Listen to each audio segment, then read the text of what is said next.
Good evening or afternoon, evening, whatever part of the world you're in, everybody. This is the Don't Be Ridiculous podcast, episode 57. Got to be happy after a Dolphins win.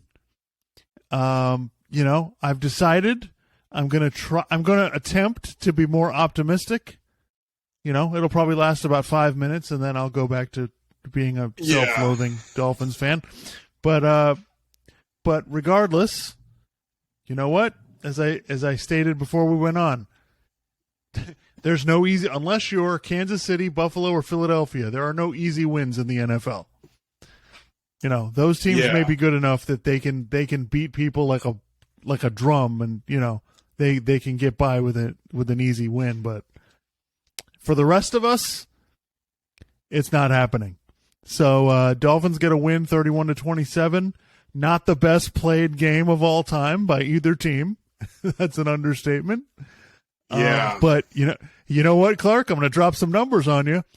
Last 13 games, Tua has started and finished. The Dolphins are 11-2. Okay, so we got, 7 games from last year and then 4 games from this year?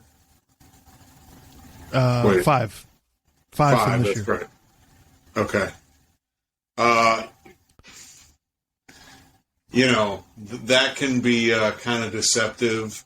And then part of the problem is that Tua always gets compared to Justin Herbert. And then because, the Chargers coach is a moron, I think they've blown some games that they should have won. And so people go, oh, well, you see? And it's just like, I was arguing with people on Facebook, and it's like, well, Tua does more in the locker room. I'm like, oh, you're in the locker room? Like, I didn't realize, you're not just some jackass on Facebook. Last year the locker room stuff was not good. So, okay, yeah.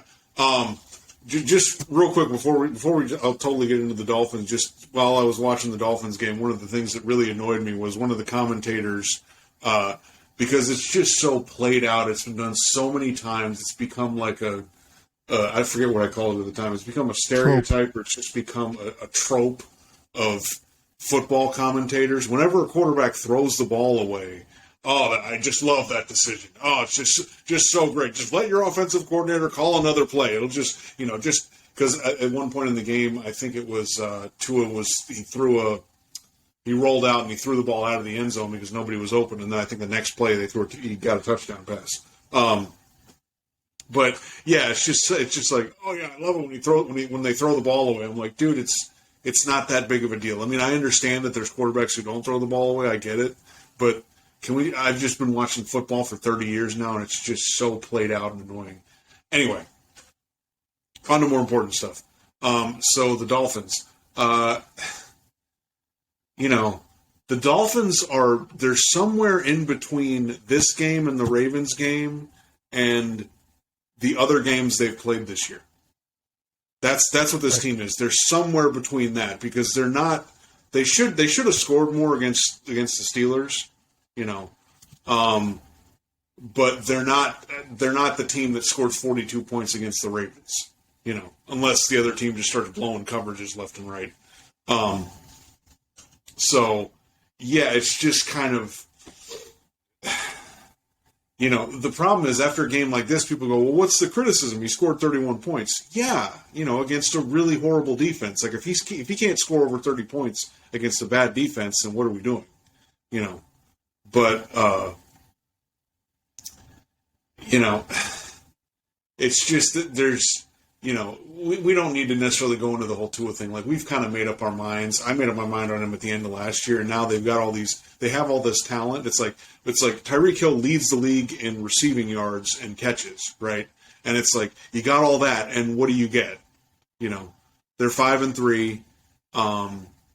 They look really good in two. Well, it's tough to say they looked really good in this game considering all the penalties they had, but they looked really good in that fourth quarter against the Ravens. They scored a lot of points in this game. I'm going to stop you right there. The offense did their job this game. The offense did their job. Right, was it fair. sloppy? Do they need to clean stuff up? Absolutely. Was it, did they make some Yes, they did. They made some dumb mistakes. But overall, they did what we've been asking them to do. right? And if just think about this, okay? You can say I'm putting a positive spin on it if you want, but they basically stopped Detroit the last 4 times they had the ball. Now, the last time Detroit had the ball in the first half, they did a fake punt. The Dolphins had stopped them. They just didn't stop the fake punt, which was ridiculous, which cost them 3 points. The Dolphins fumble. The receiver catches the ball and fumbles when the Dolphins are driving down to score early in the game. Otherwise, the Dolphins are not behind at the end of the first half. So, to me, like, I came in today, like, number one, I wanted to win the game, okay? But number two, I was looking for, okay, was that Baltimore game just a complete one-off and has nothing to do with anything? Or do they have the ability to at least score? And they do. They showed that they do. Yeah, Baltimore was, I think in this game, the Detroit defense is not very good, and they're not a very good second-half team. But, that's fair, I guess. I mean, I like that McDaniel had Tua rolling out to get him away from potential pressure. Like, I thought that was good, and he made some pretty good throws on the run. One of the questions I'm wondering is, like, do his mechanics come and go a little bit at certain points in the game or on certain throws? Because I feel like sometimes on his deep throws, because I've seen him make deep throws that are like, that's fine. It's not great, but it's fine.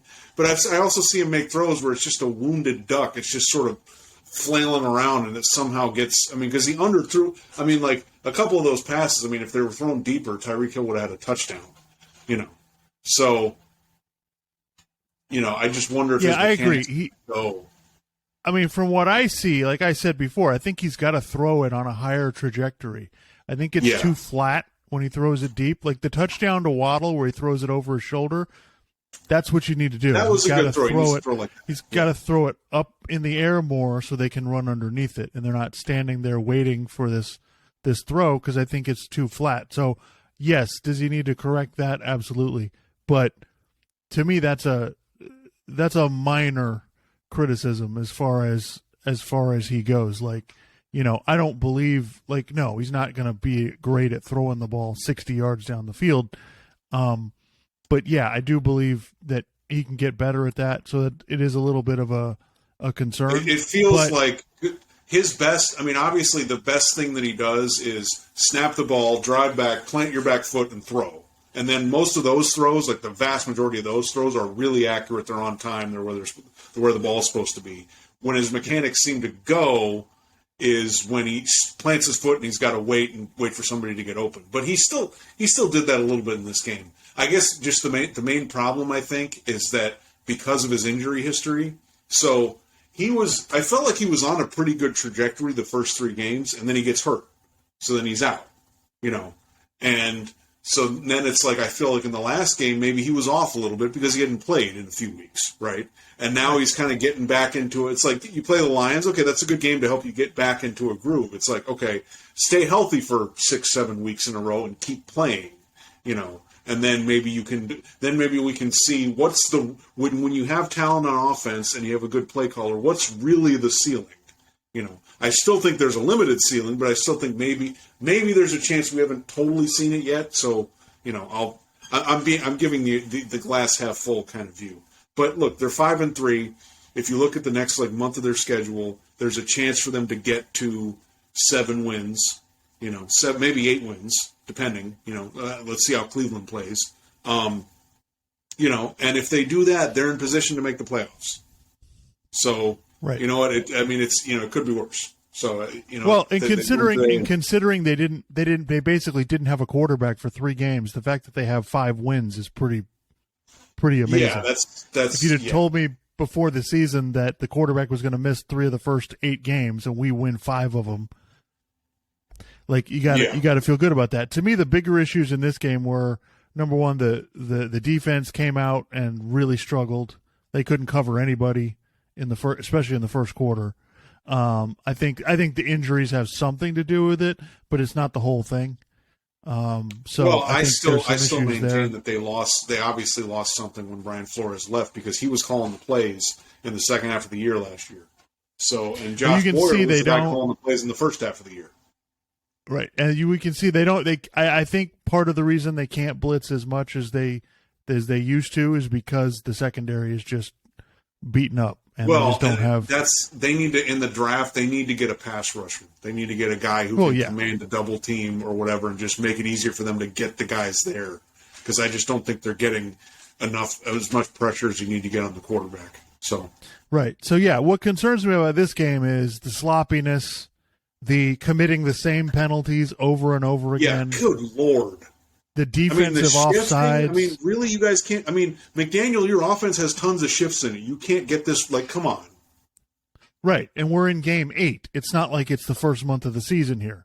So, this is what I said last week. By the way, that's it. I'm not blaming the quarterback anymore. This is on the coach. And dude, your team is a sloppy mess.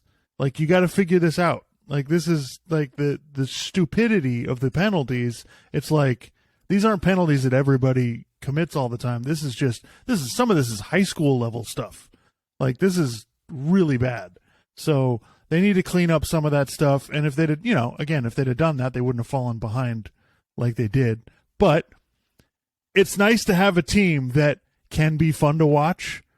And yeah, it was kind of fun to watch. I mean, they were cruising up and down the field, 4 touchdown drives. I mean, that's not usually, that usually doesn't happen with Tua. So yeah, that was fun.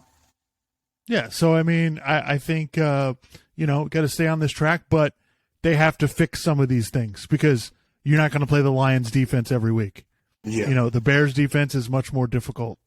The Browns defense is much more difficult. Are we sure the Bears defense is much more difficult? Because Dallas put 50 on them, but Well, yeah, but I still think you may have a good point there. I mean, it's not like but I hate to say this. I think Dallas is actually pretty good. I think we need to come around to it. Dallas is actually pretty good. Like I said before, I'm not going to do that until it's the second half of the NFC Championship game and they're in the lead. I'm not. I'm not doing it. Now again, I realize I'm starting to. I'm kind of questioning myself about that because I look at the NFC and I'm like, why not the Cowboys? If San Francisco can get healthy on defense, and but you look around, it's just like Seattle. Like Seattle could win that division, but I mean, how good are they? How good are they really? But against who? And it's like the Eagles. Like the Eagles, just basically they come out, they get on top of you in the first half, and then they maybe have a drive or two in the second half. They don't really do anything in the second half because they're usually ahead. So, right. But they've, like I was saying last week, on the last podcast. Whoever gets into the playoffs and is hot and can play, because I don't think these teams in the NFC can really play multiple ways. I think basically they got to come in and play their way. Whoever can go into the playoffs and play their way can probably get to the NFC Championship game at the least or get to the Super Bowl out of the NFC. So, and the Giants, funny, I was going to say that I thought the Giants, if you wanted to, in terms of the two New York teams, I think the Giants are better. Because I think they have Saquon Barkley. Daniel Jones can run, and he's a big quarterback. He's not a very good thrower, but whatever. They basically just play defense and then they run the ball and they know exactly what they're doing. But the Giants, I still see some limitations there. So I guess you take the Cowboys, but the Giants are still in the lead in the division. But the Cowboys have the tiebreak. So yeah, but let's finish with the Dolphins though. So do you think? So overall, I feel like it's a solid win. They have things to work on. I'd rather win and have things to work on than lose and have things to work on. Well, Tua didn't almost throw 4 interceptions like he did in the last game. So Yeah, that's true. He did play a hell of a lot better. And for all the people that are worried about his health, he did slide twice. So that was good. And he ran for not for a first down, I don't think, but he just ran and got some yards. And so that's that big third down though. He can roll out and stuff, and I think that's good. They should do that. And he was pretty accurate on those throws, so that's kind of something they should do, And it's also like with him, there was one play where he rolled out and he's looking and there was nobody open. And he ran for 2 or 3 yards and then he slid. And I'm like, dude, just do that. That's all I need you to do. Don't, you don't need to, I don't need you to be Lamar Jackson. Just run, get a couple yards, slide, and get back up, and then we'll do the next play. So. Yeah, so hopefully he listened to it. Oh, by the way, I heard some analysis, some more great analysis in that game. They were like, Tua, well, it's just he just doesn't know how to slide, because probably in baseball he was the one that always hit home runs. He probably wasn't used to sliding into home plate. What? Did he play baseball? I don't even know if he played baseball. I have no idea. But why? First of all, I know that whoever was calling the game, I think it was James Lofton, he doesn't know that. I can tell you that for sure. He has no idea what Tua did in high school or whatever. So I didn't understand where he was going with that. I have no idea what he's talking about. But anyway, I don't have a ton of criticism. What do you think? I was thinking about this today because now he's got, how many, did he have 3 touchdowns or 2? 3. Okay. He's got 13 touchdowns. They ran one in. Okay. Right. So they had 4 touchdowns. Okay. He's got 13 touchdown passes. So now I'm like, well, what could he finish the year at? I mean, assuming he doesn't get hurt, could he do 13 touchdowns? Because we're basically halfway through the year. Could he do 13 touchdown passes the second half of the year? Sure. Possibly. I mean, now granted, the total this time, the first half was inflated because he had 6 touchdowns in one game.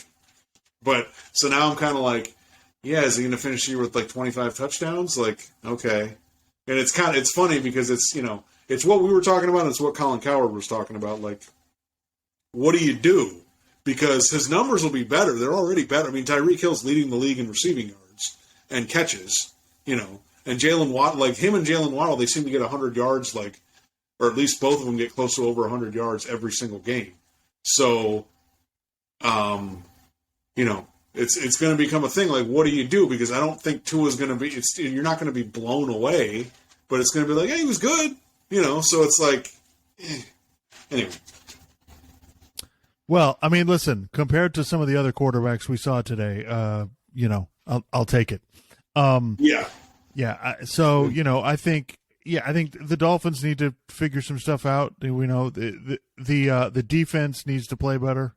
Like, if this becomes a trend where they're just going to continue to get worse over the course of the season, then it's going to be a serious issue. That's a bad sign.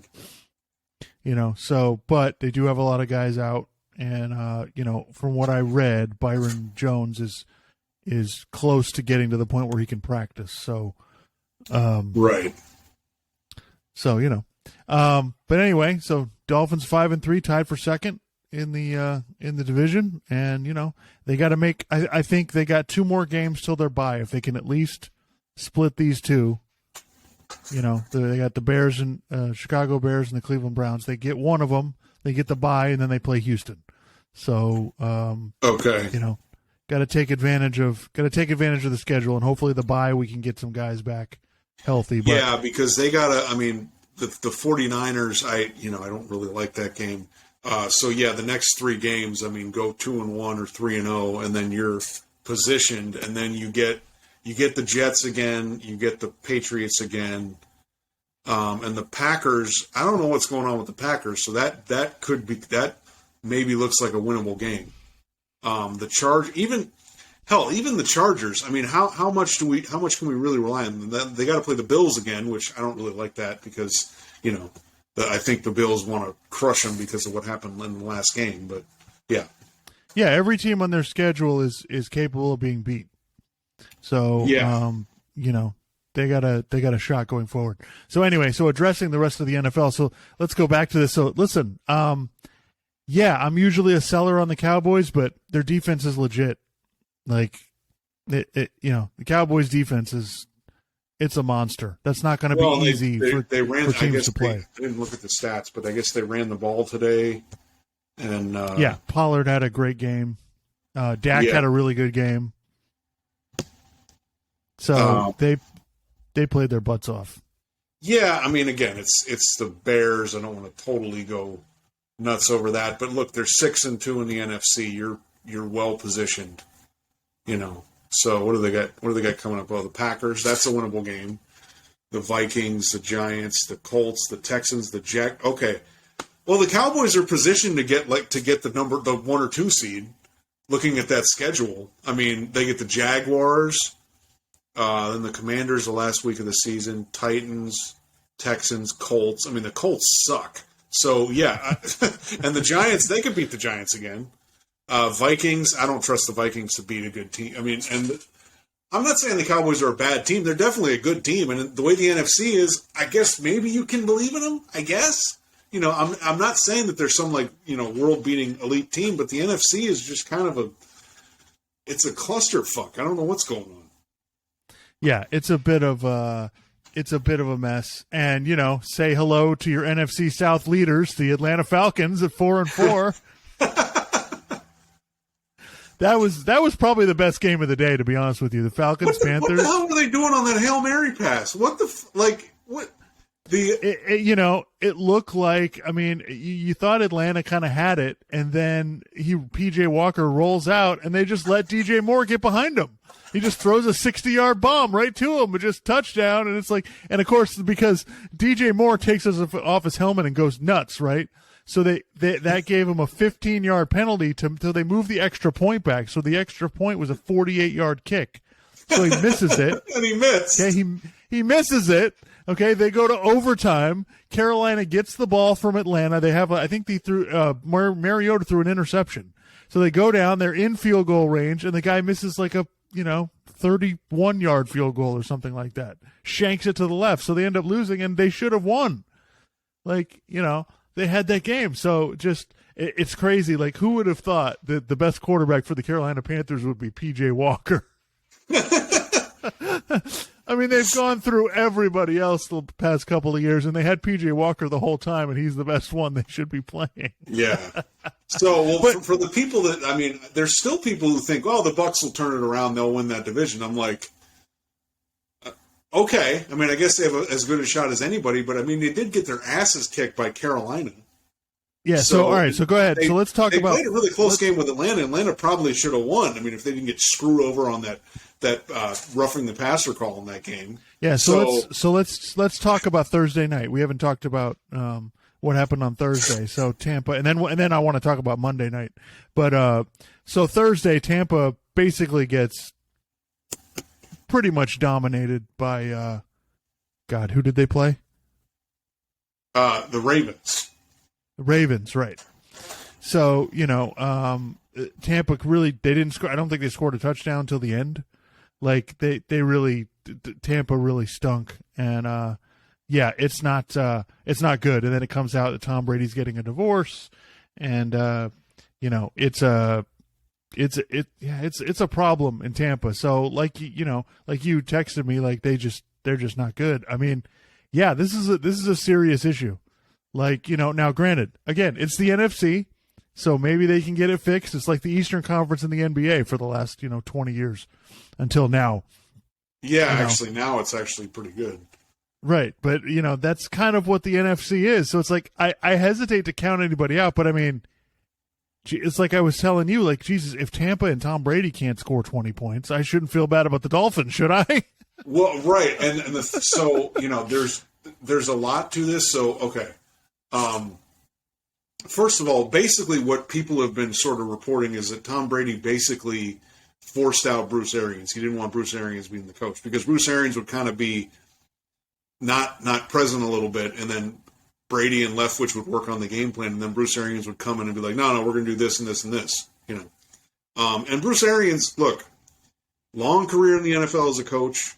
It took him a while to become a head coach, but even when he was a head coach, he had a lot of success. I mean, hell, he got Jameis Winston to throw 30 touchdowns. Jameis Winston also threw 30 interceptions, but still, he was able to win with a lot of different quarterbacks. He had before he was a head coach, he had a lot of success.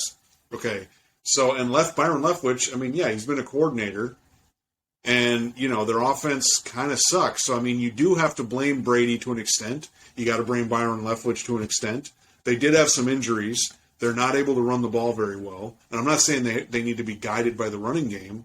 And then, look, if you watch the film on Brady, and Kurt Warner did a great breakdown of this on his YouTube show, Brady, there's still times where he makes really good throws and stuff, but he was kind of bad in that Ravens game. He was missing some throws. He missed a touchdown pass to Mike Evans where you're like, dude, how are you missing that? Usually you don't miss that. So, does that mean Brady's washed?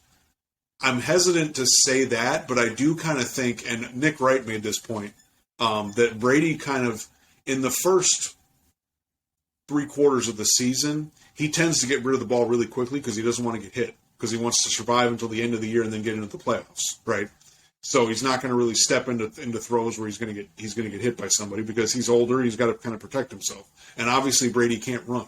So if the offensive line has problems, then and you can't run the ball at all, I think it all comes down to him. And at this age in the NFL, the way it is now, that's really tough. Not to take anything away from Brady. I mean, he's widely considered the GOAT by pretty much everybody.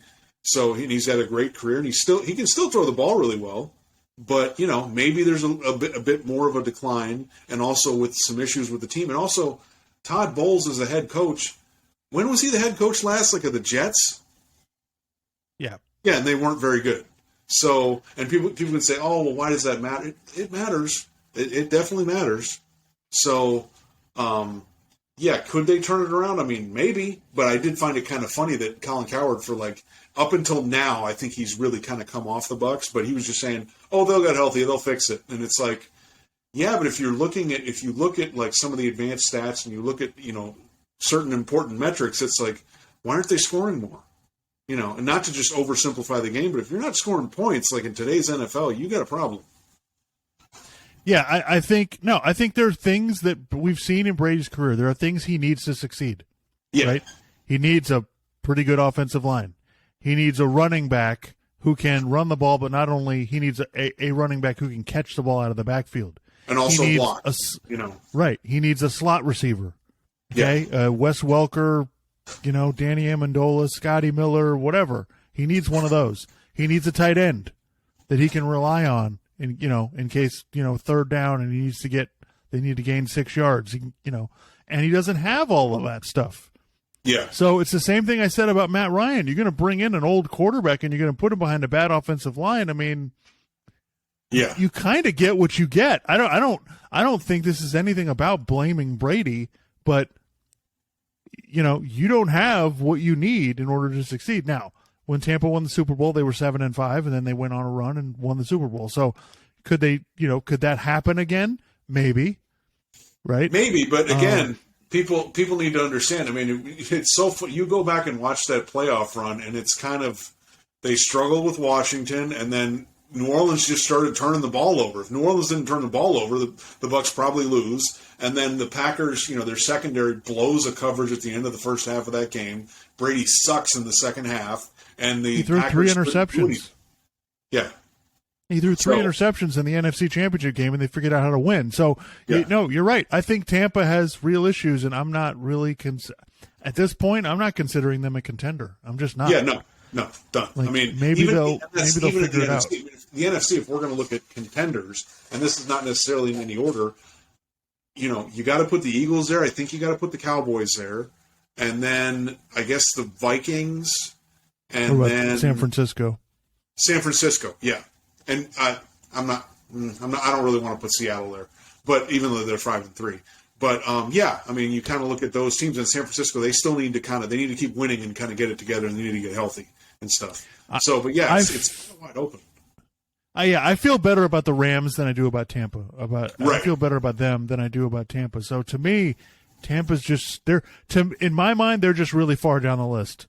I just think they have a long way to go and a lot of things to fix.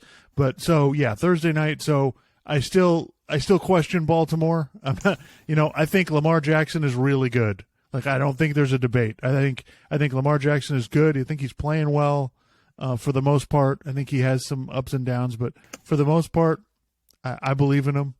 I'm not sure about the rest of Baltimore's team, but yeah, I mean that division's them and Cincinnati because Pittsburgh's 2-6, the Browns are 2-5.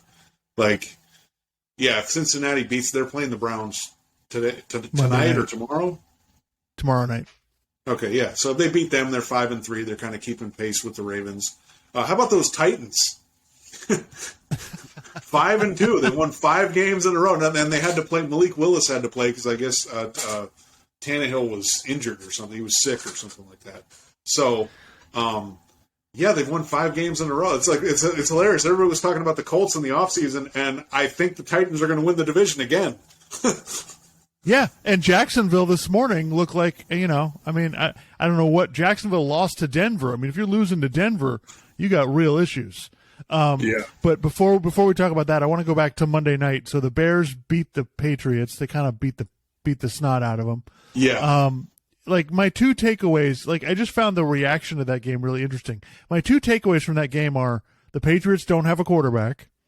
I don't care which one you're playing. Neither one is any good. And number 2, Justin Fields can make some plays. Like I thought that, it looked like the Bears are, from what they look like to start the season, they've improved a little bit, right? They've got a handle on what they're doing on defense. They have some kind of identity on offense. I don't think it's great, but they have, they're doing some stuff. Justin Fields is making stuff happen. They're using his ability to run to help them. And so I was kind of like, okay, that's kind of cool. But then the next day, it's like, what's wrong with the Patriots? Which, I don't necessarily think anything's wrong with the Patriots. I think they kind of are. They're kind of average. They're what they are. They're 4-4 now. That's what they are. I mean, that's pretty. So I just didn't think it was that. Now I thought what Belichick did with the quarterback was weird, but that's Belichick for you. Like, it never makes any sense. I thought it was awfully strange that players are coming out saying he never told us he was going to play both quarterbacks. So you have players on the Patriots team now talking out of school and saying things to the media when they never used to do that. So that's a little something to keep your eye on. But the other thing was like, oh man, is this like for example, Colin Cowherd went absolutely nuts on his podcast. He was like, oh, I can't believe what happened. How did the Bears do that? Matt Eberflus out Belichicked Belichick. Like that was just they did what Belichick's been doing to everybody else. Like, how did that happen? Blah blah blah. And I'm like, how did what happen? The Patriots suck? Like, I don't understand. Yeah, the Patriots aren't good. Like, what are you guys? They're not that good. Like, I was just very confused. And then the other take was, well, look at Justin Fields. Is this what he's going to be from now on? Like, oh man, look at this. He's really, is he arrived? And I'm like, I watched the game. I watched the game. I was like, he made some good plays. Like, I liked what I saw, but at no point was I like, oh man, this guy.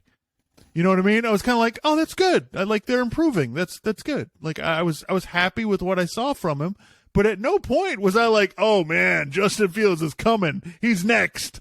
Yeah. It blew my mind. I was just like, really? Like, first of all, I mean, in his defense, their offensive line is not good. I mean, he's having to avoid free rushers, like crazy. And, he did make, some nice throws. There was a throw to the tight end on the sideline where he's covered, and he basically has to throw it to the sideline on the run to throw him open. It was really good. And, there were a few plays here and there, the run on the touchdown. He did a lot of good stuff.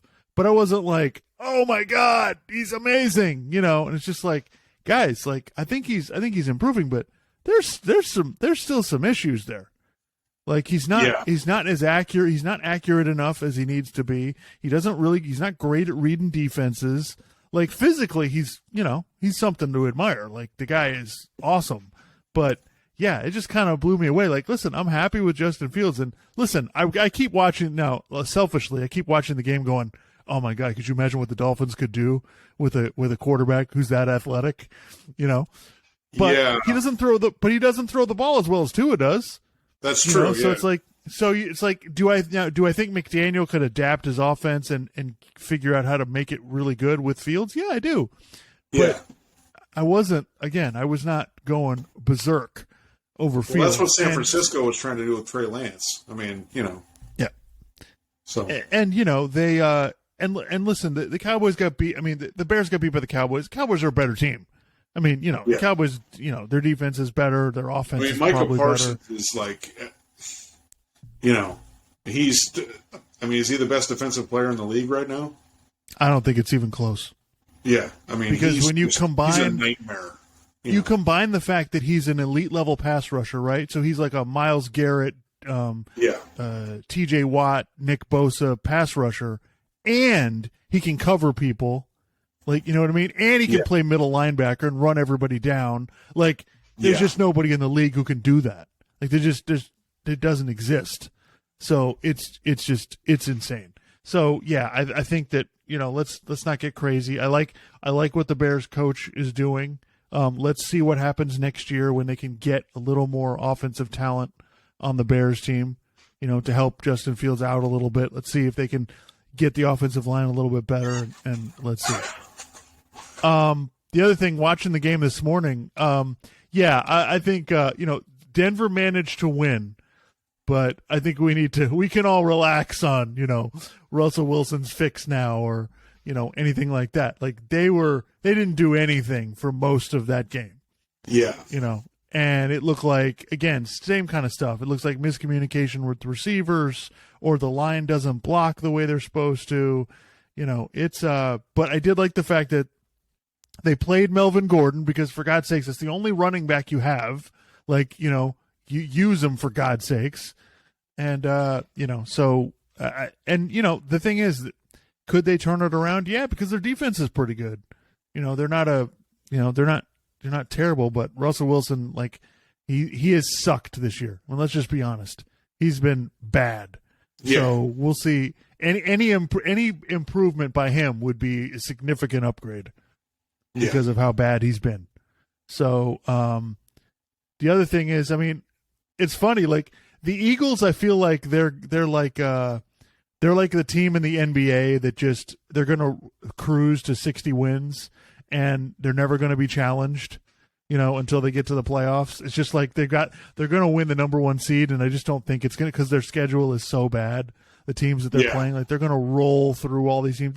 That game today wasn't even a competition. I mean, that was just, you know, they're barely being even challenged. So, you know, and that being said, I was texting you today, Jalen Hurts was absolutely awesome. Yeah. Like, you know, he was making big time throws down the field. A.J. Brown had 3 touchdowns. Like, that is, wow. Well, I still think, look, if they can get to the playoffs and play the way that they are designed to play, they could roll through the playoffs, especially if they're the 1 seed and they only got to win 2 games. So, you know, it could happen, but yeah, like you said, it's tough. I mean, I feel like they were challenged in the Cowboys game, and they figured it out. They did get behind against the Jaguars, but again, it's the Jaguars. So, and they're in the NFC East, so it's tough to tell, because, you know, the Commanders are terrible, and the Giants are, you know, they're fine. They're not like anything special, really. So, yeah. So, the Patriots beat the Jets. So, are we supposed to be happy about that? Yeah, because now the Jets are 5-3, so they still have the tiebreaker over the Dolphins, but the Dolphins get to play them one more time. So, if the Dolphins can have a good next few weeks, then they can probably overtake them and be, you know, behind Buffalo. Yeah, so, yeah. I mean, I do. It's like I was thinking about this. I do enjoy seeing the Patriots lose more than the Jets, only slightly though. Anytime they lose, I'm happy. To be honest, I guess I just don't really care that much about the Jets. I don't like the Dolphins to lose to the Jets. Okay, I just hate that shit. You know, losing to the Patriots, like, I don't know. It hasn't happened in a while, so I guess if it happens again, I'll probably be really pissed off. Especially because the Dolphins are more talented than the Patriots. You know, it's not. But the funny thing is, it's not like the Dolphins are like that much better than the Patriots. It's just they have more talent, so there's a gap. But it's just like I really don't want to lose to them. So. And you're right. We beat them most of the time now. Like, you know, we beat them twice last year. We've already beaten them this year. You know, we beat them in the last game of the regular season where Fitzpatrick beat them. You know, so we have some success against them. It's a good point. All right. So, I mean, we already talked about this. I mean, the Vikings, you know, I mean, listen, in the NFC, anybody come up. I'm struggling seeing the Vikings winning playoff games. It's just, It's hard for me to buy. They're going to cruise to that division, but it's hard for me to buy. So, talking about the late games, boy, it looks like Christian McCaffrey paid off for the 49ers. Yeah. He had a rushing touchdown, a receiving touchdown, and he threw for a touchdown. Okay. So it's and I don't know what to make of it. The 49ers just seem in the regular season they just spanked the Rams. I don't know what it is. Like they went in there and hammered them again, and it's just like I don't know what to say anymore. Like every time I question the 49ers, they win a game like this, and you're like, what am I supposed to say? Yeah. Well, what I thought was funny was, I mean, I probably said this last week, but I mean, Colin Cowherd he went on his podcast at the end of the day, it's Sunday, and he's saying, oh, I mean, the 49ers, they just played like crap in the second half. And I'm like, at one point the game was 28-23. I don't know what you're expecting out of the 49ers. They don't, them scoring 30 points is somewhat of a lot, so it's not really, it's like the 49ers that they need to beat you with defense and running the ball, and some of these games are going to be close. So, whatever. Right, yeah. And I think, San Francisco's had all kinds of injuries on defense, so the defense it's not the same as it was. Yeah. It was much better this week than it was 2 weeks ago. So, I think it's one of those things like, San Francisco has some limitations, right? We see what they all are. The quarterback has some limitations. There are certain things that he's just not going to be able to do for you. But the rest of the team if the team is healthy, it's loaded. Deebo Samuel didn't even play today, and their offense was really good. So it's tough to knock them if they have everybody. I think I kind of agree with Colin. Like roster wise, like it's them and Philly. Like San Francisco and Philadelphia are just up front on both sides are just loaded. Yeah. It's funny looking at the point differentials of a lot of these teams. Yeah. Are the Dolphins still negative? I think they're still negative. Yeah, they're like negative 14. But they are like it's funny they're not like necessarily a low scoring team, because they have more points than the Bills haven't played today. But yeah, it's just it's one of those things. And then the NFC, you just see all these teams with negative point differentials. The Atlanta Falcons are -5. So, I mean, talking about the NFC, Clark, we really don't believe in the Vikings. We don't necessarily believe in the Giants. What about Seattle? We'll see. I mean, I guess I need to see more. I mean, because the problem is that division. I mean, did they played the Rams already, right? I don't. I'm looking at their schedule. I'm looking at their schedule right now. I don't remember if they played the Rams, but all right. So they just beat the Giants. They beat the Chargers. They beat the Cardinals. They lost to the 49ers 27-7 at the beginning of the year. So, and that was when Jimmy Garoppolo came back, right? I think. Yeah. All right. So that was right. Yeah. All right. They kind of control their own destiny because they still have to play the Rams twice. Look, I mean, I'll tell you what I see. I mean, I'll just tell you what I see. Like, the team has, you want to talk about talent-wise, like, they're not far off from San Francisco. Like, they got the offensive line's pretty good. If you haven't seen Kenneth Walker, the running back, this guy, he looks like Marshawn Lynch, like the new Marshawn Lynch. This guy is awesome. Like, they still have Lockett and Metcalf to throw the ball to. Like, Geno is playing great. Like, the defense is playing pretty well. They got all these young guys that they drafted that are home runs. Like, Seattle, like, I watched them play, and I'm just like, did Seattle I'm impressed. Win that trade? I don't even think it's debatable. I think San Francisco absolutely Seattle fleeced them in that trade. Like, they got Fant, the tight end, who's playing every game. They got, the draft picks, they're already coming to fruition. They have Denver's pick for next year, which right now looks like it's going to be in the top 10. Yeah. I mean, it's, I got to hand it to Pete Carroll. Like, we all thought he was past his prime and didn't know what he was talking about. And, I'll go back to, I said this last week, old school coaches, man. Yeah. You know what? Pete Carroll outsmarted everybody. He's like, nah, Russell doesn't have it anymore, and traded him. And my goodness. Now we'll see what happens. That's the thing. It's like with 17 games, the NFL season is so long now that you still can't you can't say a whole lot of definitive stuff in week 8. You just can't. Right. So But I mean, look, do I the believe the Seahawks? They're scoring points. Right. I mean, they're That's my thing. Do I believe? That's the thing, though. Do I believe in Seattle? I believe in them more than the Giants. I believe in them. Well, they maybe more than the Giants, Cowboys. So right? They just beat the Giants. I believe in them more than Arizona. I believe in them more than Minnesota. So it's like I don't know where they are on the list, but they're on the list. And the Rams are so banged up. And if they can win that division and get a home playoff game, so.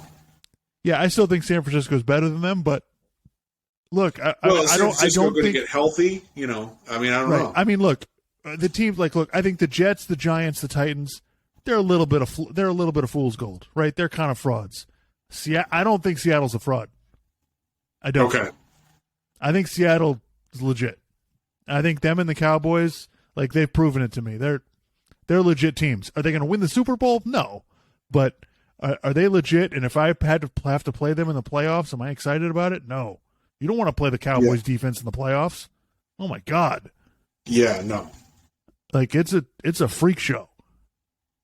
So, but anyway, anything else on the games today or? I don't think so. I think we kind of covered everything. I mean, we'll see. It's funny because, I think people were kind of thinking Cincinnati's got it rolling now, and now Jamar Chase is out for a month? 6 games or something? Yeah, 4 to 6 weeks, yeah. Yeah, so that really sucks. So now I think you probably got to favor the Ravens in that division. Ravens have already beaten Cincinnati one time. So, that kind of sucks for Cincinnati. Yeah, I mean, I'm not counting Cincinnati out. I think they can beat most of the teams. They lose something with not having Jamar Chase there. So it's true. It's true. When you lose maybe the best receiver in the NFL, you can't help but miss him. So we'll see what happens. Cincinnati's playing tomorrow night. We'll see how that goes against the Browns. The Browns have been a real disappointment in my eyes. That team should be way better than that. Their roster is way too good to be 2-5. Well, only a few weeks until Deshaun Watson comes back. Yeah, that's true. Yeah, but I think Cleveland's totally screwed it up. Yeah, I just think they've messed up the whole thing. Anyway, all right, so that's it for the NFL. So moving on to college football. I mean, it was I want to say it was an interesting day yesterday. Not a lot of not some real incredible games. Yeah. It was just kind of interesting because the first college football playoff rankings, the official college football playoff rankings, are coming out on Tuesday. So okay. Yeah. So we'll get to see who thinks what of whom. So basically, I just wrote down some of my takeaways. I mean, look, I've been saying Michigan to me is questionable this whole time, but I think after, I thought that Penn State game, Penn State played Ohio State. I thought that would be a little bit of a measuring stick because we could see what Michigan did against them, and now we get to see what Ohio State did against them. And honestly, I think Ohio State is questionable too. I mean, I like Ohio State better than Michigan, but they haven't really played anybody, so it's tough to say. Right, Michigan and Ohio State have not played anybody out of conference. The Big Ten is not good this year. I don't care what anybody says; it's not good. So, they get this challenge against, and Penn State basically did the same thing to both teams. They hung in there until the third and even into the fourth quarter against Ohio State, and then they put them, Ohio State and Michigan put them away. But if you're struggling with average Big Ten teams, I think it's a problem. So, look, I said this already. I mean, especially when it comes to Michigan, Michigan can't continue to run the ball 50 times and think they're going to survive. This isn't going to work. You've got to be able to throw the ball down the field to be able to score. You got to be able to do that quickly. They were in this game with Michigan State for almost 3 quarters where they're just hanging around with them, and it's just Michigan State's not good. It's you've got to put these teams away because when you get to the playoff, you're not going to get the first half to mess around. If you do that against one of these teams in the playoff, the game's over. So I kind of think is my loose prediction. I'll say I kind of think what's going to happen is, so Michigan and Ohio State are going to play. The game's going to be competitive, right? I think it'll be competitive until the second half. Ohio State will pull away, and everybody will go, oh, man, what a great game. Those teams are both good. And then whoever gets into the playoff is going to get absolutely destroyed because they're just, it's like, all right, Ohio State can score. Like, congratulations on beating Iowa and Indiana. You know, it's like you just – this isn't good enough competition for you, and the only competition they're going to get is from each other. So, and I think they're pretty close to the same level. So I just feel like, now that's not to bang on Ohio State. I think Ohio State's offense is capable of hanging in there with any team in America. So that's why I'm gonna do my top 12, and that's why I have them ranked higher. I'll tell you what, man, the Big 12 is great every week. The Big 12 was really fun, but TCU is going to lose. Okay, I think last week they came back from 18 down, and I think I heard that they were down 18 in another game this year before that, or maybe the week before. And then they're playing West Virginia, and it's a fun game. It's and they were kind of going back and forth a little bit, and TCU ended up winning, but I just think TCU is going to end up losing. I just don't. If they're undefeated, then they got a shot to get in there. But if they lose a game, I kind of feel like they're going to get shut out. I don't think they're going to put them. And listen, the Big 12 is the most competitive conference from top to bottom. It is. Yeah. Anybody can pretty much beat anybody. It's so every week I love watching these games because you never know. You tune in the before halftime and both teams have 24 points. It's incredible. So I think TCU is the only team that has a shot. And they've got to keep winning, and who knows if they can keep doing this, but they got 4 more games to try it. I couldn't believe Kansas State just absolutely destroyed Oklahoma State. It was incredible. I kept watching the game going, oh, they'll come back. I'm watching the Big 12. I'm like, they'll come back. It'll be a run. They'll make a run. They'll come back. Never happened. Nope.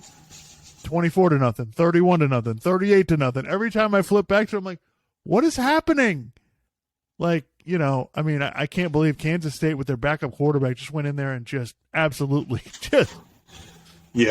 wow. So USC again for the talk about the Pac-12. USC again just lets teams hang around. Arizona had 37 points on them. I don't know what is going on. I don't know about the Pac-12, but we're going to find out November 19th. USC plays UCLA and Oregon plays Utah. And basically the winners of those two games will basically play in the Pac-12 championship game. So do you think a one-loss Pac-12 team could get in? Not if you've got Clemson undefeated. Because I think you're going to have a real shot at getting a second SEC team in. So we'll see. But it kind of depends on what happens, really depends on what happens with the SEC, because you assume the SEC champion is going to be one spot, the Big Ten champion will be another spot. If Clemson's undefeated, they'll get a third spot, and then it's just that fourth spot. Are they going to be put ahead of an SEC team? It kind of depends on who that team is. Yeah. So I don't know. I think it's a kind of exposed that USC's defense is not legit. Yeah, actually, none of those teams' defenses are really legit. So we'll see what happens. I think, Colin Cowherd is like, USC is going to win all the rest of their games. Well, yeah, they're going to beat the other crappy Pac-12 teams. It's just, are they going to beat UCLA? I don't know.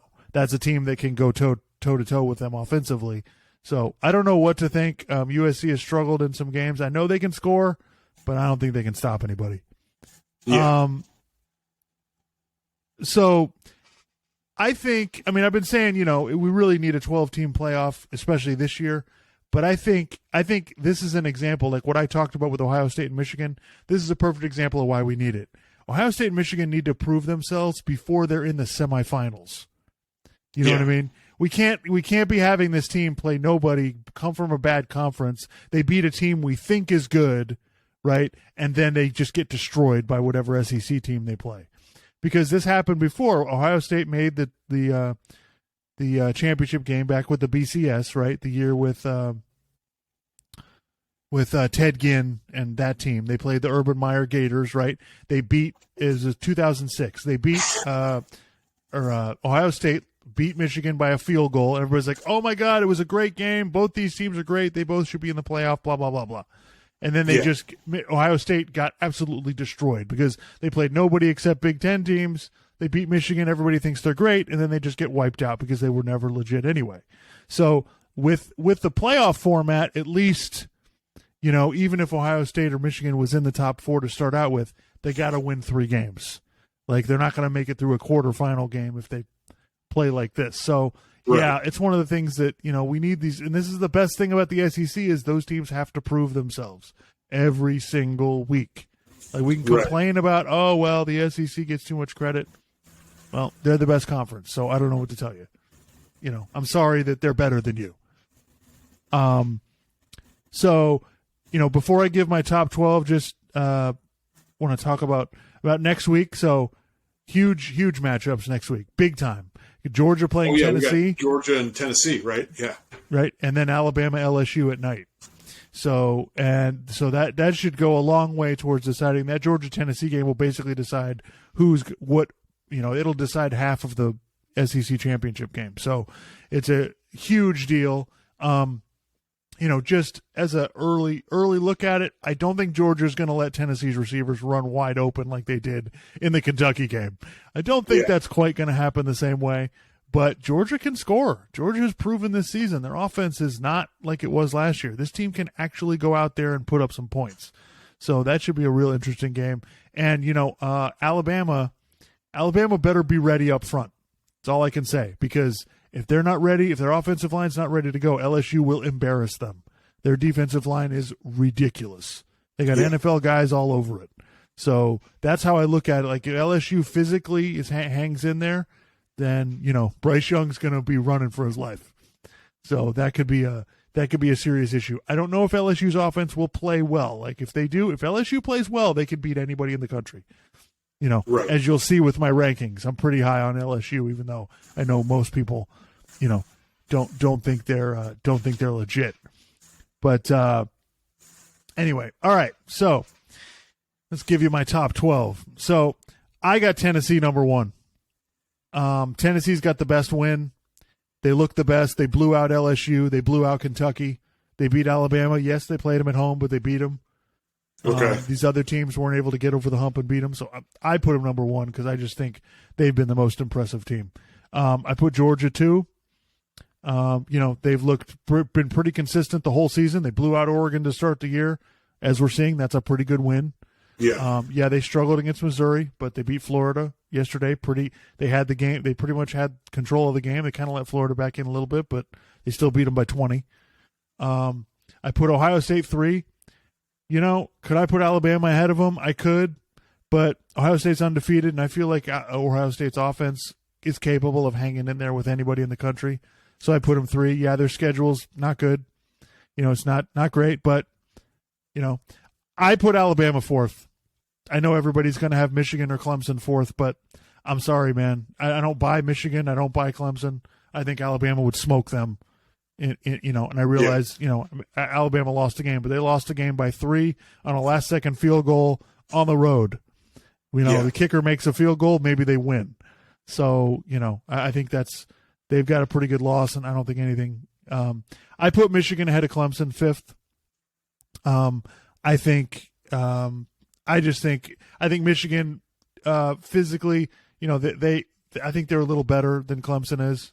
Their quarterbacks are both questionable, but I just think the Michigan quarterback can make plays with his legs better than the Clemson quarterback can. Mm-hmm. So I'm taking Michigan there, but I don't feel good about either one of those. So Michigan 5th, Clemson 6th. Then I put Oregon 7th. I think what Oregon did, just blowing out UCLA the way they did, is pretty fantastic, and I feel like they have a great chance to win out. I think they're the best team in the Pac-12. I think they're going to beat Utah, and I think if they play USC, they would beat them. So I think, I put them. So I put them 7th. I put TCU 8th, right behind them. I still have to give TCU credit for being undefeated. And plus, with these Pac-12 teams, those games would all be shootouts anyway. So who can tell between Oregon, TCU, and, all the Pac-12 and Big 12 teams. So, so Oregon's 7th, TCU 8th. Then I put USC 9th. I went back and forth between USC 9th and Ole Miss. I kind of went back and forth because I feel like both those teams, they can score, but I'm not sure how great they are at stopping anybody. And I just feel like USC's got a better quarterback, so I put them ahead of Ole Miss. So Ole Miss 10th. I put UCLA 11th. I feel like UCLA, good team, not as good as those other Pac-12 teams, and I feel like Ole Miss and USC are going to beat them especially on a neutral field. And then I put LSU 12th. Look, my choices for 12th are like Utah, Penn State, Wake Forest. Yeah, I'd go with LSU.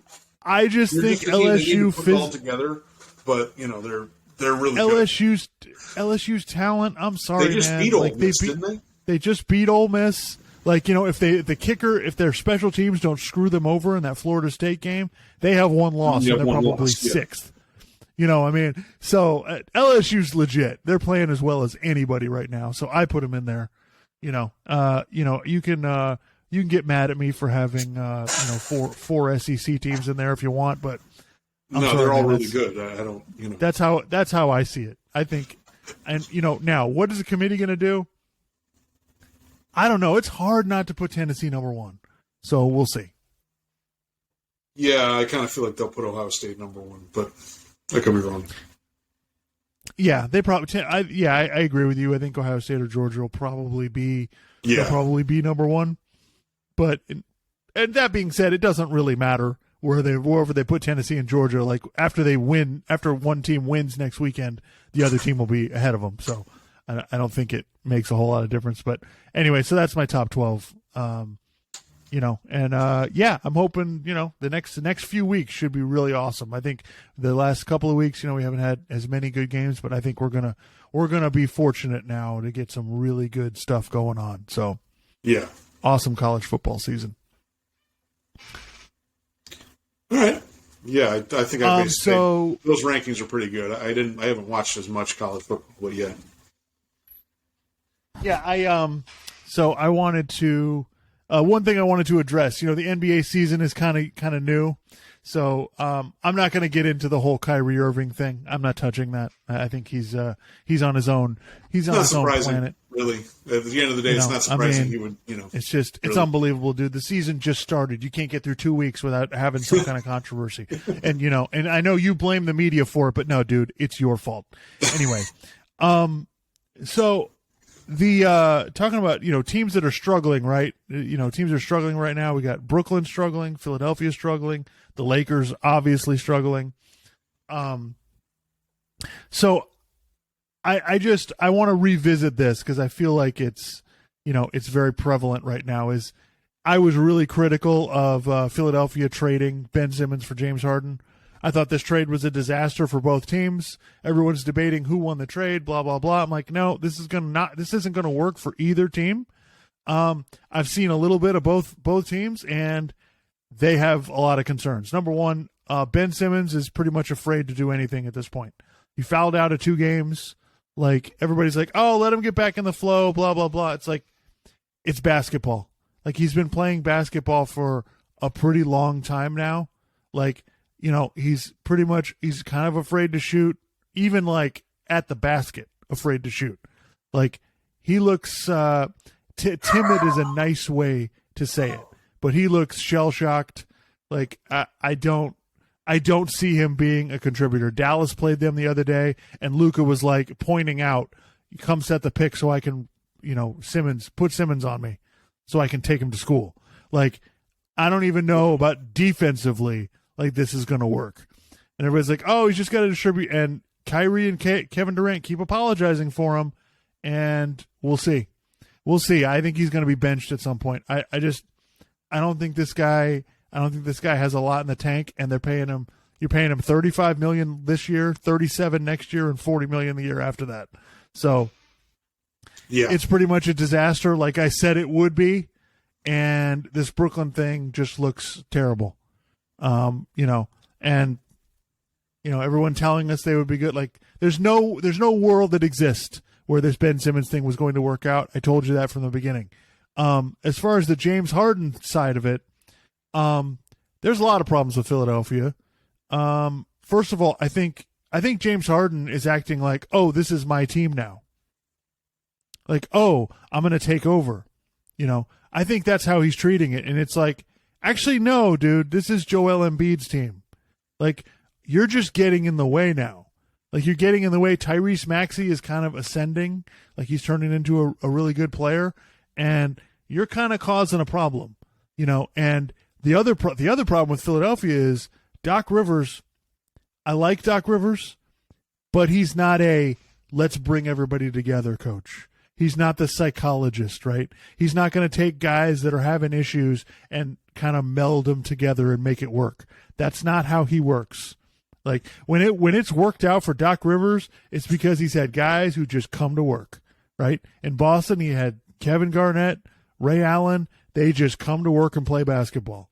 There's no, there's no other stuff with them. They set the culture themselves. He doesn't have to do any of that.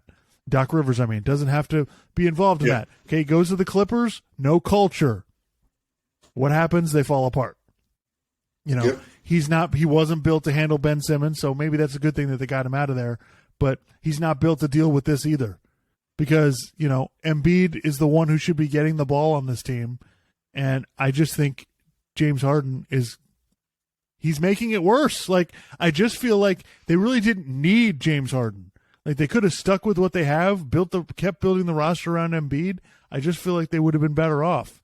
And I'm sorry, I don't feel like even if Harden plays well for 2 weeks, you're not going to get this the whole season. And even if you get it for part of the season, you're not getting into the playoffs. So this to me jumps out like this is a disaster for both sides. It's not going to work out.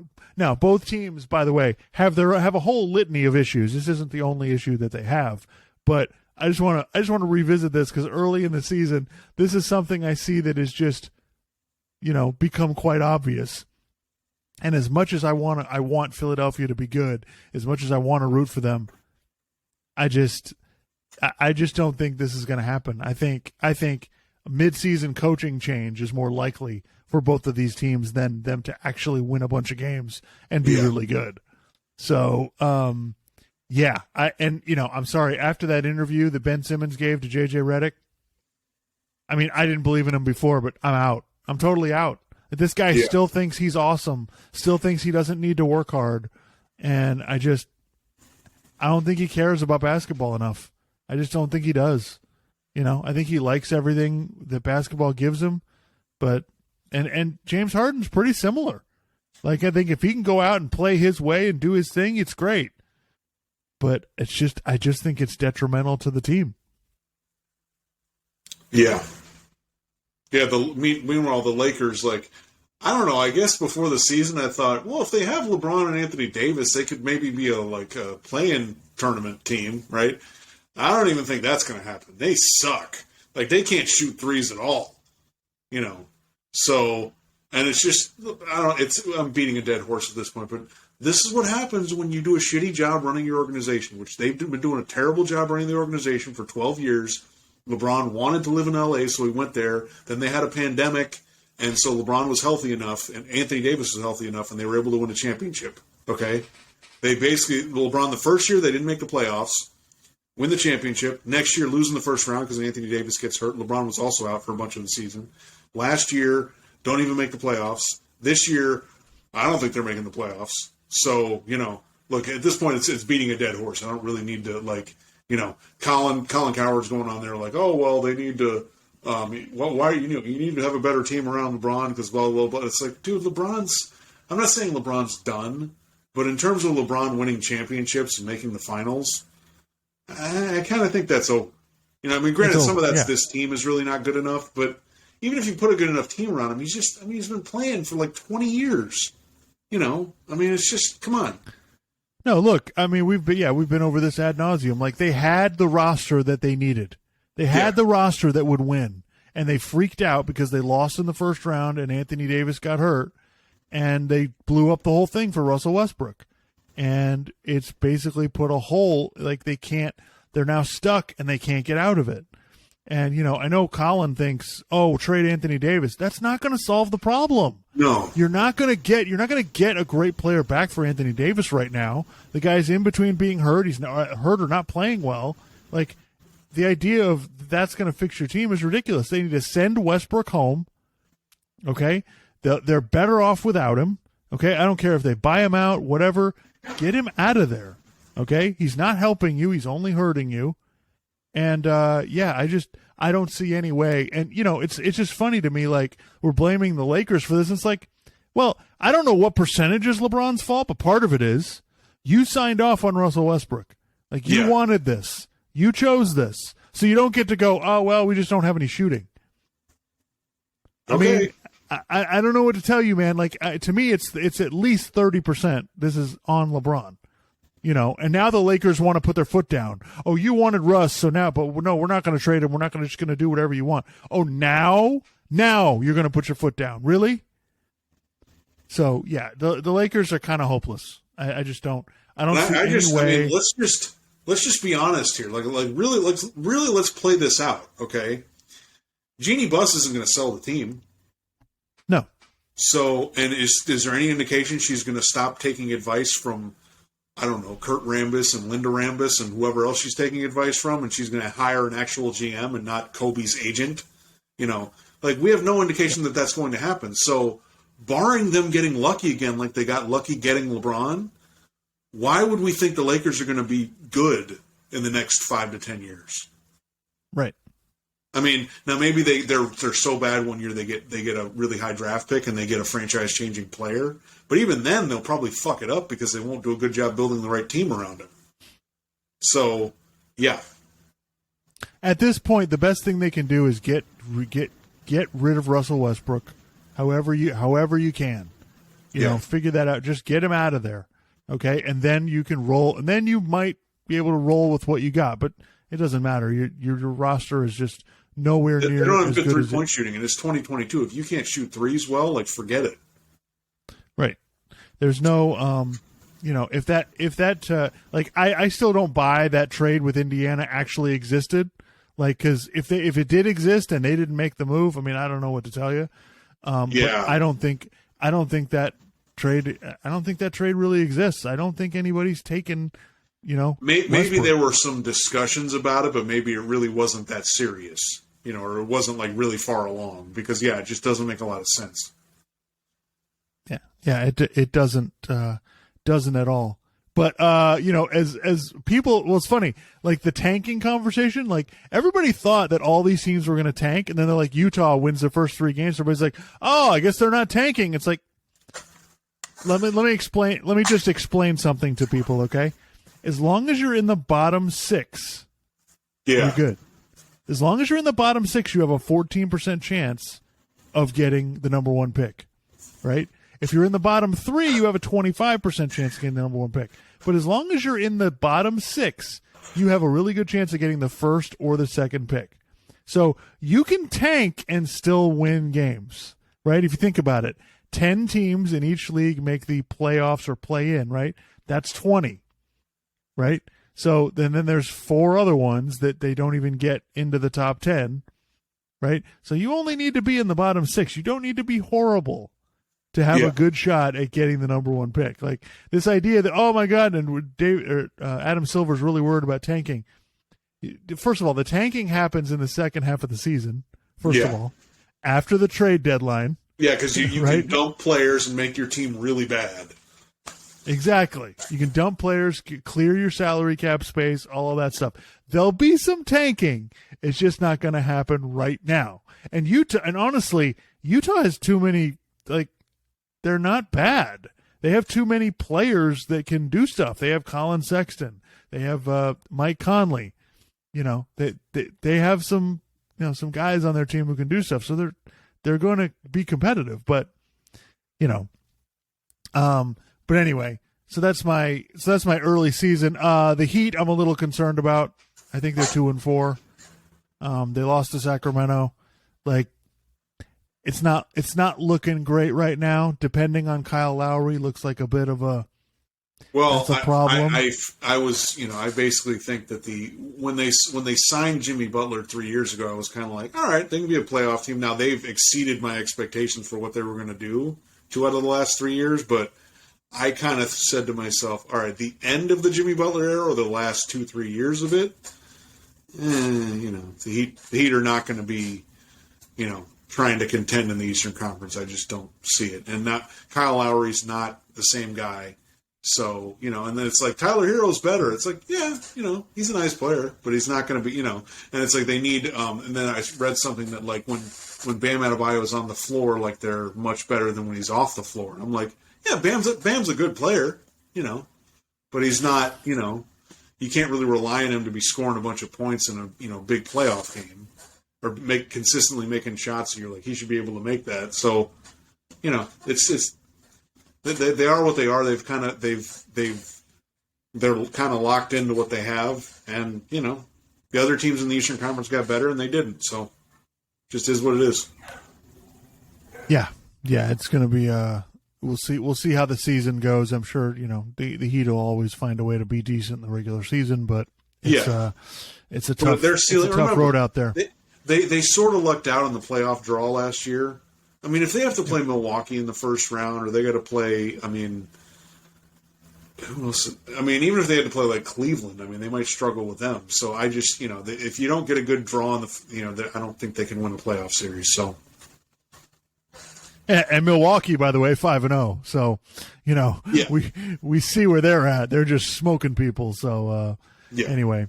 All right. So I think that's it for this week.